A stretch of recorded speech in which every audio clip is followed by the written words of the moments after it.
은혜 받으실 하나님의 말씀은 마태복음 5장 9절로 16절 말씀이 되겠습니다. 마태복음 5장 9절로 16절 말씀 다 같이 합독하시겠습니다. 화평하게 하는 자는 복이 있나니 그들이 하나님의 아들이라 일컬음을 받을 것이며, 의를 위하여 박해를 받는 자는 복이 있나니 천국이 그들의 것임이라. 나로 말미암아 너희를 욕하고 박해하고 거짓으로 너희를 거슬러 모든 악한 말을 할 때에는 너희에게 복이 있나니 기뻐하고 즐거워하라. 하늘에서 너희의 상이 큼이라. 너희 전에 있던 선지자들도 이같이 박해하였느니라. 너희는 세상의 소금이니 소금이 만일 그 맛을 잃으면 무엇으로 짜게 하리요? 후에는 아무 쓸데없어 다만 밖에 버려져 사람에게 밟힐 뿐이니라. 너희는 세상의 빛이라. 산 위에 있는 동네가 숨겨지지 못할 것이요, 사람이 등불을 켜서 말 아래 두지 아니하고 등경 위에 두나니 이러므로 집안 모든 사람에게 비치느니라. 이같이 너희 빛을 사람 앞에 비치게 하여 그들로 너희의 착한 행실을 보고 하늘에 계신 너희 아버지께 영광을 돌리게 하라. 아멘. 오늘은 8가지 최상의 복 제3편 마지막을 함께 알아보겠습니다. 우리는 복 있는 사람의 마음가짐에 대하여 2주째 말씀을 나누었습니다. 오늘은 마지막 복 있는 사람의 삶의 태도에 관하여 주님의 말씀에 귀를 기울여 보십시다. 7째로 화평케 하는 자는 복이 있나니 하나님의 아들이라 일컬음을 받을 것이라고 말한 것입니다. 여러분, 이 세상에 전쟁과 전쟁 소문이 끊이지 않습니다. 텔레비 채널을 틀어보십시오. 거의 태반이 죽이는 역사 스토리, 전쟁하는 영화가 나옵니다. 죽이는 것을 일삼아서 사람들에게 보여주는 것입니다. 어느 곳에 가나 비참하게 죽이고 죽고 피 흘리는 고통을 바라볼 수 있습니다. 이와 같이 세상에는 평화가 없습니다. 그것은 사람들의 마음속에 화평이 없다는 증거인 것입니다. 우리가 평화를 얻기 위해서는 서로 대화를 해야 되는 것입니다. 대화 없는 평화는 있을 수가 없는 것입니다. 내 생각대로만 주장하고 다른 사람 생각대로만 주장하기 때문에 부딪히는 것입니다. 대화와 타협을 통하여 평화를 가져올 수가 있는 것입니다. 로이엘 호우는 그의 책 대화의 기적에서 이렇게 말했습니다. 몸에 피가 흘러야 산다 한다면 사랑에는 대화가 흘러야 삽니다. 피가 멈추어 섰을 때 그 몸은 죽기 시작합니다. 만약 대화가 멈추어 본다면 사랑은 죽은 것입니다. 그 사이에는 분노와 증오가 잉태됩니다. 이미 죽은 몸은 살리지 못합니다. 그러나 대화는 이미 죽은 관계까지 회복할 능력이 있습니다. 진정 이것이 대화의 기적이라 아니할 수 없습니다. 이처럼 대화를 통해서 우리는 오해와 미워하는 사람과 화평할 수 있고 원수도 화평으로 인도할 수가 있는 것입니다. 화평케 하기 위해서는 반드시 대화를 가져야 됩니다. 우리는 우리의 가족 간에 화평을 가지 못하는 일이 너무나 많습니다. 오늘날 부부간의 알력은 말할 필요 없고 부모 자식 간에 죽이기까지 하는 것입니다. 가장 가까운 혈족끼리도 화평이 없습니다. 그것은 대화를 하지 않기 때문에 그런 것입니다. 가족 간의 대화가 가정에 화평을 가져오는 지름길이 되는 것입니다. 지난 5월 15일 취업 포털 카리어에서는 직장인 1,574명을 대상으로 가족 간의 대화에 대한 설문조사를 실시했습니다. 조사 결과 응답자의 절반인 47.8%는 가족과의 대화 시간이 하루에 평균 30분도 되지 못한다고 말했습니다. 10분도 못 되는 사람이 20%였고 30분에서 1시간 미만인 경우가 30%에 불과해서 대부분의 사람들이 가족과 대화가 없는 것으로 나타난 것입니다. 더욱이 대화를 할 때도 직접 얼굴과 얼굴을 마주대고 대화하기보다는 전화를 통해서 대화한다는 사람들이 62.2%가 되고 인터넷이나 이메일을 통해서 가족 간에 대화한다는 경우가 20%가 증가하고 있습니다. 커리어 대표 김기태 씨는 가족 간의 대화 단절은 더 많은 감정을 쌓이게 할 수 있어 가족 내 갈등을 일으키는 요인이 될 수 있다고 지적했습니다. 가족 간에 화평케 하기 위해서는 가족 간에 대화가 있어야 되는 것입니다. 남편과 아내, 부모와 자식, 일가와 친척 간에 머리를 맞대고 대화를 하면 많은 오해가 풀리고 이해하고 동정하고 사랑할 수 있는 은혜를 받을 수가 있는 것입니다. 이웃 간에도 무조건하고 주먹을 휘둘러서 내 개인의 의견만 내놓지 말고 대화를 통해서 서로 줄 것은 주고 받을 것은 받고 이해할 것은 이해하고 이해 못할 것은 이해하려고 노력하는 대화가 있어야 평화가 있을 수 있는 것입니다. 그렇기 때문에 우리가 남북 대화를 계속해야 된다, 햇빛 정책을 지지하는 이유는 대화를 통해서 순식간에 일어날 오해로 말미암아 살상의 전쟁이 일어나지 않도록 방지할 수 있는 길이 되기 때문인 것입니다. 서로 대화하는 동안에는 죽이는 살상이 일어나지 아니할 것입니다. 그러므로 대화는 우리의 인생 생활에 결코 피할 수가 없는 것입니다. 상호 오해하고 미워하는 사람과 대화를 한다는 것은 참으로 중요한 것입니다. 원수와 대화가 화평을 가져오는 것입니다. 여러분, 하나님은 인생들과 대화하기 위해서 하나님의 아들 예수님을 보내셨습니다. 예수님은 하나님의 말씀이라고 했었습니다. 하나님은 예수님을 통하여 인생들과 말씀하기 위해서 역사하신 것입니다. 이사야서에 보면 우리가 서로 의논하자. 너희 죄가 주홍같이 붉을지라도 흰눈같이 진홍같이 붉을지라도 양털같이 희어질 수 있다고 말한 것입니다. 우리가 서로 대화하자고 하나님 말씀한 것입니다. 하나님은 예수님을 보내셔서 우리와 대화하기를 원합니다. 그럼에도 불구하고 세상은 하나님과 대화의 제의를 거부하고 하나님께 등을 돌리고 예수님을 거부하고 있는 현실인 것을 보게 될 때 안타깝게 말로 다 할 수 없습니다. 히브리서 1장 1절로 2절에 옛적의 선지자들을 통하여 여러 부분과 여러 모양으로 우리 조상들에게 말씀하신 하나님이 이 모든 날 마지막에는 아들을 통하여 우리에게 말씀하셨으니 이 아들을 만유의 상속자로 세우시고 또 그로 말미암아 모든 세계를 지으시니라. 만물을 지으신 그 아들을 통해서 오늘 하나님은 여러분과 대화하기를 원합니다. 우리가 죄를 짓고 불의하고 추악하고 버림을 받아야 마땅함에도 불구하고 하나님과 대화하고 우리가 죄를 회개하고 나오면 모든 죄를 값없이 은혜로 깨끗이 정하게 해주시고 구원을 해주시겠다고 하나님께서 오파하고 계신 것입니다. 그러므로 하나님과 대화가 없는 사람은 금세와 내세에 살아갈 길이 없습니다. 하나님과 대화하면 흑암이 광명으로, 무질서가 질서로, 죽음이 생명으로, 파괴가 건설로, 추가 아름다움으로 변화될 수 있는 기적을 가져올 수가 있는 것입니다. 미국의 카네기 공대에서는 졸업생들 가운데 성공한 사람들을 조사하여 그 원인을 분석했습니다. 그런데 그들은 이구동성으로 이렇게 말했습니다. 성공하는데 전문 지식이나 기술은 15%밖에 영향을 주지 않았으며 나머지 85%는 인간관계였다고 말한 것입니다. 아무리 머리가 좋고 기술이 탁월해도 그것이 성공을 가져온 데는 15%밖에 영향력이 없다. 인간성이 좋아야 성공하는 것이 85%라고 말한 것입니다. 성공적인 인간관계를 이루기 위해서는 세 가지 방문을 잘해야 한답니다. 입의 방문, 손의 방문, 그리고 발의 방문이라고 말합니다. 입의 방문은 전화나 말로서 상대방을 칭찬하고 용기를 주는 방문입니다. 우리는 전화를 통해서나 혹은 인터넷을 통해서 이메일을 통해서나 상대방에게 힘을 주고 용기를 주는 신방을 하는 것입니다. 이것이 성공의 비결인 것입니다. 칭찬하고 용기를 주는 것입니다. 손의 방문이라는 것은 편지를 쓰거나 이메일을 통해 사랑하는 마음을 전달하는 것이고, 발의 방문은 상대가 병들거나 어려움이 있을 때 찾아가는 것입니다. 이 중에서 서로 간에 화평케 하기 위해서는 특히 입의 방문이 절대로 필요한데, 입의 방문이라는 것은 대화를 말하는 것입니다.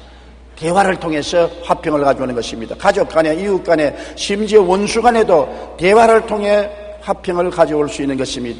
화평케 위해서는 서로 비평하지 말고 판단하지 말아야 되는 것입니다. 대화만 할 뿐 아니라 돌아서서 이웃을 비평하고 판단하면 모든 대화는 깨뜨려지고 마는 것입니다.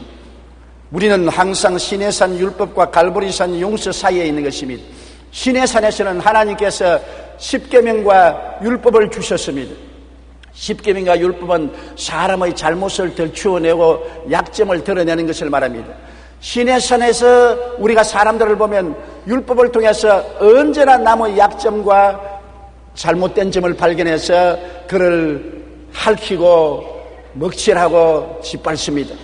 자기는 율법의 자로 재지 않고 이웃만 율법으로서 잘못을 지적하고 연약을 지적하기 때문에 대화가 되지 않고 화평이 되지 않고 언제나 갈등과 알력이 있는 것입니다. 그러나 갈보리 살에서는 어떻습니까? 예수님이 죄를 짓고 불의하고 추악하고 버림을 받아야 마땅한 사람들의 죄를 대신 짊어지시고 몸짓고 피 흘려 다 용서하시고 주님께서 사랑으로 수고하고 무거운 짐진 자는 내게로 오라고 끌어안습니다. 예수님께 나아가면 예수님은 우리를 헐뜯고 빨가벗기고 핥히고 짓밟지 않습니다. 우리를 용서해주고 덮어주고 치료해주고 안아주는 것입니다. 그러므로 시내산에서 우리가 대화를 하면 파탄이 오지만은 갈보리산에서 대화가 오면 화해하고 서로 끌어안고 용서하고 용서받고 사랑으로 일치가 될 수 있는 것입니다. 마태복음 7장 1절로 5절에 비판을 받지 아니하려거든 비판하지 말라. 너희가 비판하는 그 비판으로 너희가 비판을 받을 것이요 너희가 헤아리는 그 헤아림으로 너희가 헤아림을 받을 것이니라. 어찌하여 형제의 눈 속에 있는 티는 보고 내 눈 속에 있는 들보는 깨닫지 못하느냐. 보라, 내 눈 속에 들보가 있는데 어찌하여 형제에게 말하기를 나로 내 눈 속에 있는 티를 빼게 하라 하겠느냐. 외식하는 자여, 먼저 내 눈 속에서 들보를 빼어라. 그 외에 밝히 보고 형제의 눈 속에서 티를 빼리라. 내 눈에 들보가 있는데도 불구하고 나는 안 보고 이웃 형제에게 내 눈에 티 있지, 보기가 흉하다, 내가 뽑아주마. 자기의 결점은 말할 수 없이 많고 자기의 죄도 말할 수 없이 많은데 자기의 죄와 결점은 감추어버리고 형제의 적은 잘못과 죄를 지적하고 비평하고 평론하면 안 된다는 것을 말하는 것입니다. 그러므로 비평과 평론을 잘못하면은 큰 파탄을 가져오는 것입니다. 항상 아내를 비평하고 평론하는 남편은 아내와 거리가 멀어지는 것입니다. 늘 남편을 깔보고 비평하고 바가지를 끓는 아내는 남편의 사랑을 받을 수가 없는 것입니다. 서로 이해하고 동정하고 용서하고 사랑하는 갈보리 예수 그리스도 십자가의 화목을 가지고서 인생을 살아야 비로소 평안하게 살 수 있는 것입니다. 베드로전서 4장 8절에 무엇보다 뜨겁게 서로 사랑할지니 사랑은 허다한 죄를 덮나니라. 사랑하면 죄를 짓습니다. 부모가 자식의 죄를 덜추어내지 않습니다. 온 세상 사람들이 율법으로 자식을 빨가벗기고 핥히고 상처 입히고 짓밟아도 부모는 자식을 덮으려고 하고 치료하려고 하고 끌어안으려고 하는 것입니다. 왜? 부모는 자식을 사랑하기 때문에 허다한 허물을 덮습니다. 자동차가 달려올 때 어린애기를 데린 어머니는 어린애기를 감고 뒤로 돌아서서 자동차를 막습니다. 자동차가 와서 부딪히면 죽을 걸 번연히 알면서도 어린애기는 가슴에 안고 등을 뒤로 돌려서 자동차를 막는 것이 부모의 사랑인 것입니다. 하나님은 우리를 이처럼 사랑하사 우리의 허다한 허물을 용서하고 덮기 위해서 그 아들 예수 그리스도를 세상에 보내셔서 십자가에 몸짓고 피 흘려 사랑해 주셨습니다. 하나님의 이 엄청난 사랑을 받았으면 우리는 마음이 변화되어 우리도 용서와 사랑으로 이웃을 대하는 우리가 되어야 되겠는 것입니다. 마태복음 5장 38절로 42절에 또 눈은 눈으로 이는 이로 갚으라 하였다는 것을 너희가 들었으나 나는 너희에게 이르노니 악한 자를 대적하지 말라. 누구든지 내 오른편 뺨을 치면 왼편도 돌려대며 또 너를 고발하여 속옷을 가지고자 하는 자에게는 겉옷까지 가지게 하며 또 누구든지 너로 억지로 오리를 가게 하거든 그 사람과 심리를 동행하고 내게 구하는 자에게 주며 내게 꾸고자 하는 자에게 거절하지 말라. 이 말은 뭐냐면 사소한 일을 가지고서 내가 양보하지 아니하므로 화평을 이룰 필요가 없다는 것입니다. 마음에 가지고 있는 평화와 이웃 간의 화평은 뺨 한 대 더 맞는 것보다 중요하고 속옷과 겉옷 주는 것보다 더 중요하고 한 심리를 더 걸어가는 것보다 더 중요하다는 것입니다. 물론 중대한 일은 모르겠지만은 인생의 모든 분쟁은 사소한 일에서 일어나는 것입니다. 사소한 일에 평화를 이룰 정도 같으면 양보하라는 것입니다. 양보를 하고 평화를 지키는 것이 내가 얻고 평화를 잃어버린 것보다 낫다는 것입니다. 부부간에도 그렇지 않습니까? 조그마한 일로 말다툼합니다. 내가 지고 가정이 평안한 것이 좋지, 내가 이기고 가정이 쌀어름같이 되고 서로 긴장이 되면은 모든 것을 잃어버리는 것이 되는 것입니다. 우리의 삶 속에 가장 중요한 것이 마음의 평화인 것입니다. 평화가 행복의 기초가 되는 것입니다. 돈 많다고 행복하지 않아요. 좋은 집에 산다고 행복하지 않아요. 부귀영화 공명이 있다고 행복할 것입니까? 권력이 있다고 행복합니까? 아니요. 마음에 화평이 있어야 행복한 것입니다. 그러므로 하나님과 사람 사이에 화평을 가져오고 내 가족과 이웃 간에 화평을 가져오면 하나님의 아들이라 칭함을 받는다고 하는 것입니다. 하나님의 아들 예수님은 전쟁이 아니라 평화를 가져오는 것입니다. 살상이 아니라 사랑을 가져온 것입니다. 주님은 언제나 화목해 하는 역사를 하는 것입니다. 하나님과 사람 사이에 화목해 하고 사람과 사람 사이에 화목해 하고 인간과 자연과의 관계에도 화목을 가져오는 것이 주님의 역사인 것입니다. 예수님의 이름으로 서로 물고 찢고 싸우는 것은 하나님의 영광을 가리는 일이 되고 마는 것입니다.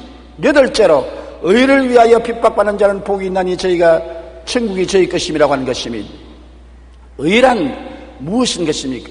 예수님이 십자가에 못 박여 몸짓고 피 흘려 우리 일생의 죄악을 다 청산한 그 공로가 의로움인 것입니다. 우리의 행위가 의롭게 되지 않습니다. 의는 없나니 하나도 없다고 말한 것입니다. 여러분 가운데 한번 과거의 생활을 헤아려 보십시오. 내가 의인이라고 어깨 펼 수 있는 사람 누가 있습니까? 50보 소백보입니다. 50보 간 사람 100보 간 사람 그 차이밖에 없는 것입니다. 그러므로 인간의 행위로 의롭다함을 얻을 육체가 없습니다. 그러나 의란 것은 예수님이 우리의 죄를 십자가에서 영원히 용서해 주었기 때문에 예수님 안에 의가 있는 것입니다. 의라는 것은 예수님을 마음속에 모시고 예수님을 생각하고 예수님을 바라보고 예수님을 믿고 예수님을 자랑하고 사는 것이 의가 되는 것입니다. 예수님을 생각하지 아니하고 예수님을 바라보지 아니하고 예수님을 믿지 아니하고 예수님을 자랑하지 아니하고는 의라는 것은 있을 수가 없는 것입니다.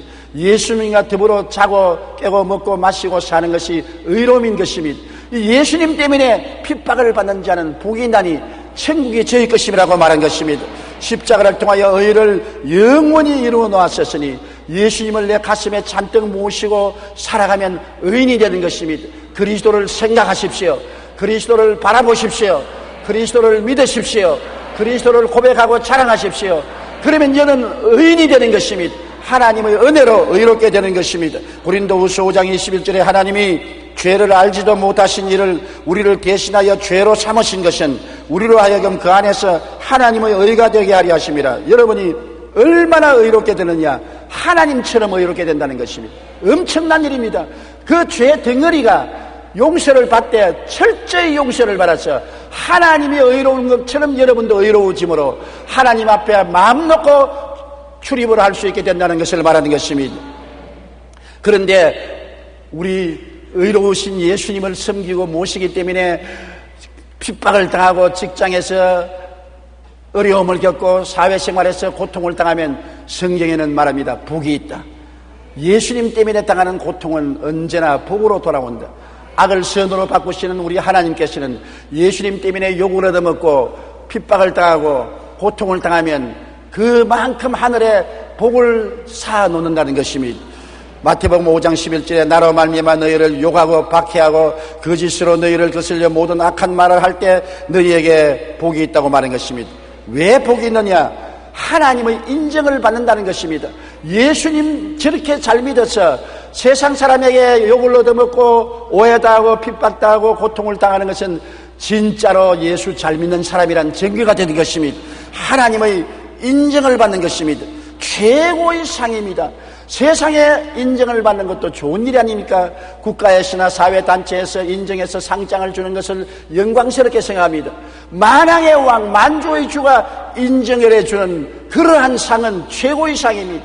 핍박을 받을 때 주님 때문에 고난당할 때 최고의 인정을 받는 것입니다. 로마서 1장 11절에 기록된 바 오직 의인은 믿음으로 말미암아 살리라 것 같다고 말하는 것입니다. 그리고 왜 의인의 복을 받느냐 하면 예수님 때문에 핍박을 받고 고통받을 때 그만큼 하나님의 사랑을 받게 되는 것입니다. 우리가 세상에 쫓겨서 나가면 하나님이 기다렸다가 손을 펴고 품에 안아주는 것입니다.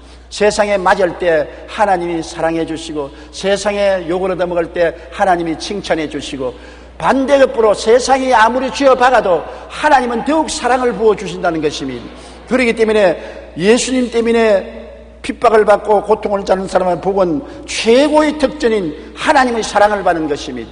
부모의 사랑받는 것도 좋고 국가의 사랑을 받는 것도 좋지만은 하나님의 사랑을 받는 것 엄청나지 않습니까? 그 하나님의 사랑은 공평하지 않습니다. 적게 사랑받는 사람도 있고 많이 사랑받는 사람도 있습니다. 우리가 많이 주를 위해서 고난당하면 더 많이 사랑받고 적게 고난당하면 적게 사랑받는 것입니다. 성경에는 제가 나를 사랑한 적 내가 저를 건지리라, 제가 내 이름을 안 적 내가 저를 높이리라고 말씀한 것입니다. 그리고 의인이 복이 있는 것은 성령님의 위로를 받기 때문인 것입니다. 고난이 더하면 더할수록 성령의 위로도 더한 것입니다. 우리가 이 세상에 그리스도를 위해서 욕을 얻어먹거나 핍박을 받거나 감옥에 들어가거나 괴로움을 당한 경험이 없는 사람은 성령의 위로가 무엇인지 모릅니다. 그러나 그리스도 때문에 이 세상에서 고통을 당할 때는 하나님의 성령이 오셔서 품어주시고 엄청난 위로를 주신 것입니다. 마음의 안정과 평안과 기쁨과 소망으로 들뜨게 만들어주는 것입니다. 기쁨이 넘치게 하는 것입니다. 나는 성령의 위로를 보고 놀란 적이 있습니다. 제가 불광동에서 목회를 할 때 18살의 과부가 된 할머니가 외딸 하나를 키워서 고등학교 선생에게 시집을 보냈는데 이 외딸이 애를 낳고 난 다음 심장병으로 죽어가고 있었습니다. 병원에서는 이제 집에 들어가서 장례식을 치르라 했었습니다. 그 딸을 우리 천막 교회에 데리고 왔습니다. 그래서 그 어머니도 회개하고 딸도 회개하고 부르짖어 기도하다가 성령을 받았습니다. 그래서 그 딸이 한동안은 잘 회복되다가 하루에 너무나 감사도 일어나서 천막에서 춤을 너무 추워가지고서 그만 심장에 무리가 되어서 숨이 넘어갑니다. 그리고 그 딸이 세상을 떴습니다. 그 어머니가 집에 있고 딸은 천막 교회에 있는데 최자철 목사님과 내가 들것에 그 죽은 딸을 담아서 추운 겨울날 미끄러지면서 그 집을 방문해 가는데 저희 마음이 처참했습니다. 과부 18살 과부의 금지 5개월을 키운 딸이 심장병으로 죽었는데 그 시체를 들고 들어가니 그 노인을 어떻게 대하겠습니까? 기도했습니다. 하나님, 우리는 위로할 수 없습니다. 성령께서 위로하지 우리는 위로할 수 없습니다. 이 딸을 보면 그 어머니가 졸도하고 죽을는지도 모릅니다. 그리고 그 딸을 들것에 들고 들어가니 왜 내 딸을 들것에 들고 와서? 딸이 천국에 가셨습니다. 아이고, 그러더니만 주저앉아요. 그 딸을 방 안에 들여놓고 제가 안수하고 기도하며 함께 울었습니다. 그러자 그 다음에 성령의 위로가 그 할머님 속에 오는데 그 할머니가 70이 넘었는데 참 찬송을 부르고 박수를 치면서 기뻐하고 주문객들이 와서 위로하니까 슬퍼하지 말라, 내 딸은 예수 믿고 천당 가시니 슬퍼하지 말라. 장례식이 끝나는 데까지 늘 마음의 위로를 받아 평안을 가지고 기뻐하는 것을 보았었습니다. 여러분, 이것은 기뻐할 수 있는 처지가 못 됩니다. 자기 딸이 죽고 이제 딸 없는 사위하고 어떻게 삽니까? 앞길이 막막합니다. 그럼에도 불구하고 슬픔과 고통과 괴로움을 이길 수 있는 힘이 성령의 위로로 말미암아 오는 것을 보았었습니다. 데살로니가후서 2장 16절에 우리 주 예수 그리스도와 우리를 사랑하시고 영원한 위로와 좋은 소망을 은혜로 주신 우리 아버지께 감사하라고 말씀하고 있는 것입니다. 우리가 의롭게 살다가 핍박을 받으면 천국 시민의 확증을 받기 때문에 복을 받습니다.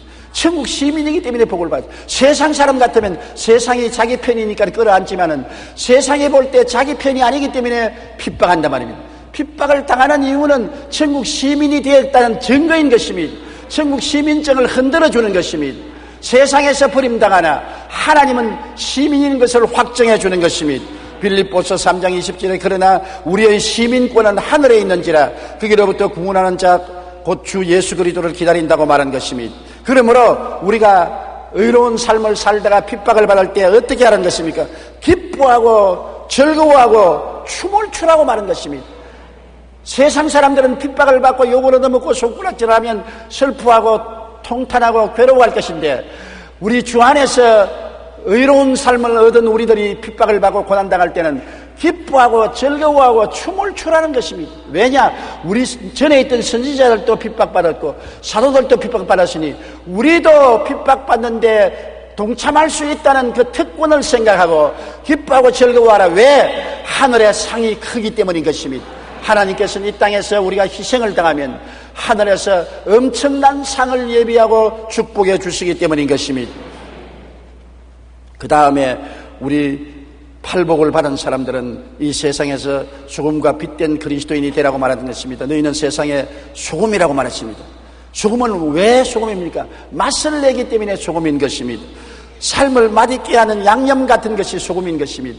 우리가 음식 먹을 때 소금 없이 음식을 먹을 수 없습니다. 계란도 삶아 놓으면 소금에 찍어야 맛이 있지, 소금에 찍지 않으면 눅눅해서 맛이 없습니다.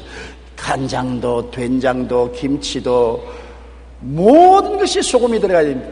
우리보다 소금을 더 많이 먹는 것이 서양 사람인 것입니다. 서양 사람들은 다른 양념은 없으니까 소금이 양념입니다. 이거는 빵에도 소금을 치지 않냐, 계란에도 소금을 치지 않냐, 고기 구운데도 소금을 치지 않냐, 전부 소금을 칩니다. 소금이 들어가야 양념이 되어서 맛이 나는 것입니다. 성경은 말하기를 너희는 소금 같은 사람이라고 말했습니다. 예수 믿는 사람이 어느 곳에 가나 맛을 내는 양념 같은 사람이 돼야지, 예수 믿는 사람이 어느 곳에 가나 썰개 같은 사람이 돼서는 안 되는 것입니다. 오늘 많은 예수 믿는 사람들이 소금이 되지 못하고 썰개가 됩니다. 여기 가도 사람이 고통을 당하게 하고 저기 가도 사람을 이간시켜놓고 분리시키고 사람이 그 사람을 만나면 얼굴을 찌푸리고 닝닝하게 생각하는 사람들이 있는 것입니다. 우리는 소금이 되어야 되는 것입니다.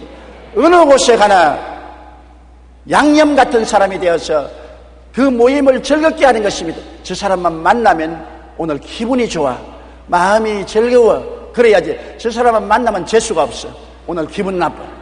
정말 재수 없는 사람이 있어요. 만나면 기분 나쁘고 우울하고, 에이 오늘 별난 것 다 만났네. 만날 때마다 마음이 즐겁고 상쾌한 사람이 있습니다. 양념 같은 사람이 있습니다. 소금인 것입니다. 주님께서 말씀하기를 예수 믿는 너희는 소금으로 만들어졌다고 말한 것입니다. 여러분은 다릅니다. 여러분은 하나님이 만든 소금인 것입니다. 하나님이 만든 소금이기 때문에 여러분 자신을 알고 소금의 역할을 하면 어느 곳에 가나 양념 같은 사람이 되어서 여러분 환영을 받고 귀하게 능력을 받습니다. 식당에 가면은 사람들이 소금 주세요, 소금 어디 있어요 하는 것처럼, 그 사람 어디 있어요, 그 사람 보내주세요, 그 사람 만나게 해주세요. 소금 같은 남편, 아내에게 얼마나 즐겁습니까? 소금 같은 아내, 남편에게 얼마나 사랑받겠습니까? 소금 같은 자녀, 소금 같은 부모, 인생을 맛있게 살게 하는 사람이 되시기를 주님 이름으로 축원합니다. 소금은 또한 부패를 막습니다. 소금이 없이는 부패예요. 오늘날에는 얼음도 있고 냉장고도 있기 때문에 신선하게 보관하지만 우리가 자랄 때는 얼음도 없고 냉장고도 없었습니다. 우리 경상남도 울주군 삼남면 교동리 31번지 우리 학교에 가면은 시장을 지나가게 되는데 시장에 보면 그때 내 눈에 띄는 것은 칼치가 내 눈에 띄었어요. 완전히 소금 범벅입니다. 소금인지 칼치인지 알지 못합니다. 왜냐하면 울산에서 잡은 소금을 칼치를 은양까지 가져오는데 소금을 절여가지고서 소금 덩어리가 돼요. 그런데 그 칼치를 잘라가지고서 고춧가루 넣고 찢어 놓으면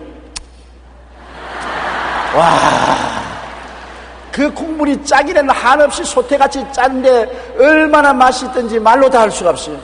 내 짝꿍이 하루는 오더니만 공부를 안 하고 입맛을 쭉 싸십시오. 와, 과신 맛있더래. 또 있다가 와, 과신 맛있더래. 뭐가 그래 맛있더래? 자기 아버지가 오랜만에 시장에 가서 코린내 나고 소금에 절인 칼치 꼬랑지 하나 가지고 와서 그거를 찢어서 가족들이 저녁에 나누어 먹었어요. 시골에서 비린내 나는 걸 입에 대볼 수가 없습니다. 1년 내내 가서. 그런데 그걸 먹고 난 다음 너무 좋아가지고서 하루 종일 낼 그 말만 하는 것입니다. 과신 맛있더래. 저도 어릴 때 소금 절인 그 짠 갈치토막을 지져놓은 것이 너무나 맛있어서 요사이도 그것을 좀 먹어보려고 아무리 만들어 놓아도 맛이 없어요. 그때 그렇게 맛있던 것이 왜 맛이 없는지 모르겠어요. 소금은 썩는 것을 부패하는 것입니다. 오늘날 하나님은 우리를 소금으로 만들었기 때문에 어느 곳에나 부패가 꽉 들어찬 세상에서 정의를 가져오고 성결함을 가져오고 하나님의 영광을 가져오는 우리가 돼야 되는 것입니다. 우리가 세상에 함께 섞여서 썩어버리면 안 되는 것입니다. 세상에서 하나님이 우리를 소금으로 만들었기 때문에 항상 우리가 스스로 말하기를 나는 소금이다. 나는 부패할 수가 없고 나는 부패를 방지하는 것이 내 소금이다. 소금이 되어야 된다. 우리 오늘날 한국 교회가 우리 한국 사회에서 크게 인정을 받지 못하는 것은 한국 교회가 소금의 역할을 하지 못하기 때문인 것입니다. 어느 곳이나 문제가 생기고 부패가 생겼다면 예수 믿는 사람들이 포함되어 있는 것입니다. 우리가 회개하고 소금의 역할을 다시 하게 되기를 간절히 바람하지 않는 것입니다. 마태복음 5장 13절에 너희는 세상의 소금이니 소금이 만일 그 맛을 잃으면 무엇으로 짜게 하리요. 예수 믿는 성도들이 짜게 만들지 못하면 오늘날 이 세상은 부패하고 말 것인 것입니다. 하나님이 우리 한국에 5만 교회 10만 주의 중 1200만 성도를 둔 것은 그만큼 소금을 한국에 많이 뿌려놓았다는 것입니다. 그래서 한국의 정치, 경제, 교육, 문화, 군사, 산업 모든 면에 부패하지 않도록 만들어 놓은 것입니다. 오늘날 평양 100주년 부흥대회가 다시 한국에 일어나려면 다른 것 구하지 말고 하나님 소금의 본연 자세로 돌아가게 하여 주시옵소서. 우리는 지금까지 소금 역할을 하지 못했습니다. 세상과 함께 놀아나고 부패했습니다. 회개하오니 우리 소금의 본연으로 돌아가게 하여 주시옵소서. 그래서 소금으로 생각하고 소금으로 말하고 행동하면은 우리 개인과 사회와 국가에 그리스도의 영광이 새롭게 나타나게 될 것입니다. 그리고 또 성경은 우리가 빛된 그리스도인이라고 말한 것입니다. 내가 전에는 어두움이더니 이제는 빛이라고 말한 것입니다. 옛날에는 마귀의 지배를 받은 어두움이었었습니다. 캄캄했습니다. 그런데 우리는 오늘날 주님 안에서 빛이 되었다고 말한 것입니다. 그리스도의 복음의 등대되는 삶을 말하는 것입니다. 여러분, 우리가 주 예수를 믿고 빛이 된 것은 이 세상이 어둡지 않아요. 사람들이 어디서 와서 왜 살며 어디로 가는지 모르는 캄캄한 밤에 살고 있습니다. 그저 무엇을 먹을까, 무엇을 입을까, 무엇을 마실까, 어떻게 살고 부귀영화 공명만 찾아서 헤매고 내일을 알지 못합니다. 마치 도살장에서 돼지를 목을 자를 때 콩을 줄줄줄 흘려놓으면 콩 먹다가 따라가다가 철컥 목이 날아가고 콩 먹다가 따라가다가 철컥 목이 날아가는 것처럼 사람은 죽을 때까지 탐욕을 쫓아가다가 순식간에 죽어 지옥으로 떨어지는 것입니다. 어둡고 캄캄하고 목매합니다.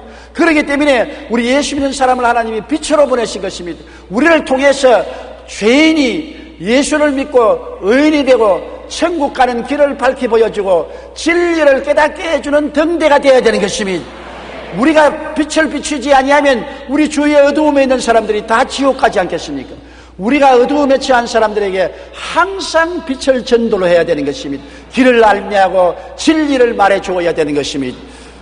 마태복음 5장 16절에 이같이 너희 빛이 사람 앞에 비치게 하여 그들로 너희 착한 행실을 보고 하늘에 계신 너희 아버지께 영광을 돌리게 하라. 우리를 보고서 사람들이 하나님을 알게 되는 것입니다. 여러분, 절망의 어두움에 빛은 희망을 주는 것입니다. 이 세상에 절망이 너무나 많습니다. 재앙이 너무나 많고 고통이 너무나 많습니다. 그런데 우리는 빛을 전하는 희망의 전도자인 것입니다. 예수를 바라보라. 그 안에서 용서와 의로움이 있다. 예수를 바라보라. 세상과 마귀에서 해방되고 거룩함과 성령 충만이 있다. 예수를 쳐다보라. 치료와 건강이 그 속에 있다. 예수를 바라보라. 아브라함의 축복과 형통도 그 속에 있다. 예수를 바라보라. 그 속에 부활 영생 천국이 있다. 예수님 안에 영혼이 잘되고 범사에 잘되며 강건하고 생명을 얻되 풍성히 여는 길이 있다. 희망을 주는 전도자가 되어야 되는 것입니다. 빛은 바로 어두움에서 길을 밝혀주는 것인데 희망을 주는 것입니다. 앞이 캄캄하여 절망적인 사람에게 환한 희망의 빛을 비춰주는 것이 빛인 것입니다. 우리가 빛입니다. 주님은 우리를 통하여 세상의 희망의 메신저로 사용하는 것입니다. 그리스도는 우리에게 희망의 원천이 되는 것입니다. 골로새서 1장 13절에 그가 우리를 흑암의 권세에서 건져내사 그의 사랑의 아들 나라로 옮기셨다고 말하시고 요한 1서 1장 5절에 하나님은 빛이시라 그에게는 어두움이 조금도 없으시니라. 그러므로 하나님 아버지와 예수 앞에 나오면 어두움은 사라지는 것입니다. 빛 가운데 충만하게 되는 것입니다. 어디서 와서 왜 삶이 어디로 가는지를 압니다. 희망을 어떻게 얻을 수 있는지 압니다. 영혼이 잘됨같이 범사에 잘되며 강건하고 생명을 얻되 풍성하게 얻는 길이 무엇인지 깨달아 알게 되는 것입니다. 그 다음에는 우리가 빛이라는 것은 죽음 건너편을 비치는 빛입니다. 누가 죽음 건너편을 비칩니까? 사람은 죽음에서 종결입니다. 끝입니다. 모든 삶이 여기에서 엔드입니다. 그런데 우리는 그 건너편을 비추입니다. 요단강 건너편 그리스도의 세우신 나라를 알고 있는 것입니다. 새 하늘과 새 땅과 새 예루살렘을 가르칩니다. 우리가 육신의 장막집이 무너지너도 손으로 짓지 않은 영원한 집이 저곳에 있다. 우리가 이 세상에 죽임을 당할지라도 우리를 위해서 있을 곳을 예비하신 우리 주님이 기다리고 계신다. 그래서 죽음 저 건너편에 우리가 손가락으로 가르치는 안내자가 되는 것입니다. 달이 아무리 비추어도 달을 쳐다보지 못한 사람에게 달을 보라고 가르치는 손가락과 같은 것입니다. 베드로전서 2장 9절에 너희는 택하신 족속이요 왕같은 제사장들이요 거룩한 나라여 그의 소유가 된 백성이니 이는 너희를 어두운 데서 불러내어 그의 기이한 빛에 들어가게 하신 이의 아름다운 덕을 선포하게 하려 하심이라. 주 건너편에 영생이 있는 것을 선포하는 것이 여러분의 빛이 된 사명인 것입니다.